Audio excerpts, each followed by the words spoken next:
Hello, and welcome to another episode of Rating Worst Rated. My objective in this series is to play through the worst rated titles, challenging myself to complete these games.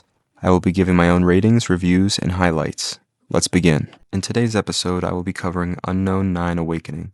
Unknown 9 Awakening has a Metacritic score of 59 out of 100 and a user rating of 1.9 out of 10. So, is this game truly a 1.9 out of 10? Have you even heard of this game? Was this a marketing failure? Did it not live up to trailer or advertisements? Or was it just an all-around terrible game? I started this game not knowing anything about it other than the rating and previously seeing the trailer. Due to the rating, I had very low expectations. Much to my surprise, I felt hooked pretty early on, which made me optimistic that this may have just been a really bad launch and may have had issues that had since been ironed out. Unfortunately, it didn't take long for me to realize how repetitive the gameplay is. Traversing a small section, climbing or breaking through walls, then getting to a small combat encounter, occasionally having a boss battle, a really bad boss battle, a story that seems intriguing at first, but becomes harder and harder to care about and follow due to the gameplay and overall presentation. I think this game spawned from a good idea. I would assume the idea to temporarily take control of your enemies and use them to attack another enemy, or activate an environmental hazard, was probably the original idea, and it's a good one. But there weren't enough other good ideas backing it up to keep it feeling great and fresh. After you used that mechanic a few times, it didn't feel as special as it did initially. So, for the gameplay mechanics, my rating was a 2 out of 10. The combat is somewhat clumsy melee for the most part. You'll land a few shots and then an enemy will just disregard your punches and land a move on you. The fun part of combat at first is what I mentioned before, being able to take control of an enemy temporarily and use their moveset against another enemy. But it gets stale pretty quick, and there isn't enough enemy variety for it to ever feel fresh again once it starts to. About a third of the way through the game, you also get a spirit energy ranged attack. It doesn't actually deal damage, but builds up a sort of stagger meter, allowing you to do a button command execute style move. The stealth in this game is very basic, being able to sneak up behind an enemy to perform an Assassin's Creed style execute move, and there's also an invisibility move that I forgot I had for 90% of the game. The platforming is mostly simple jumps and climbing very slowly. Without an objective marker, although it's simple, this platforming can become very annoying. The puzzles in this game typically require you to go into the fold, this game's overlapping spirit plane, in order to see things that can't be seen in the normal realm. Puzzles made me mostly angry because once I got a few hours in this game, I wanted to just blitz it and be done. I know that sounds really negative, but the puzzles became just another obstacle. For the story and the characters, my rating was a 2.5 out of 10.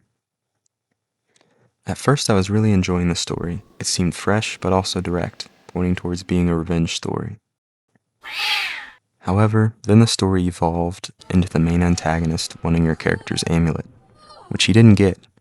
But then instead he got a shiny ball that he actually wanted. Then he wanted to merge with another being, and with the exhaustion from the combat, my interest dwindling further and further with each passing moment, the story's end became my dream destination.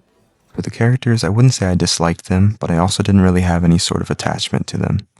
Our main character went through a lot during this game, all with very dead eyes and awkward facial animations, sometimes not even looking at a character she was talking to for an entire conversation. The best character, in my opinion, was a character named Luther. He was an old man who strangely had a young person's voice, who was a gunslinger, and had all the cool cutscenes in the game. For the performance and the bugs, my rating is a 3 out of 10. I played on an Xbox Series X, and I actually didn't have any crashes. I'm sure some things may have been ironed out since launch because I did see frame rate issues and crashes as a big reason for the game's low user score.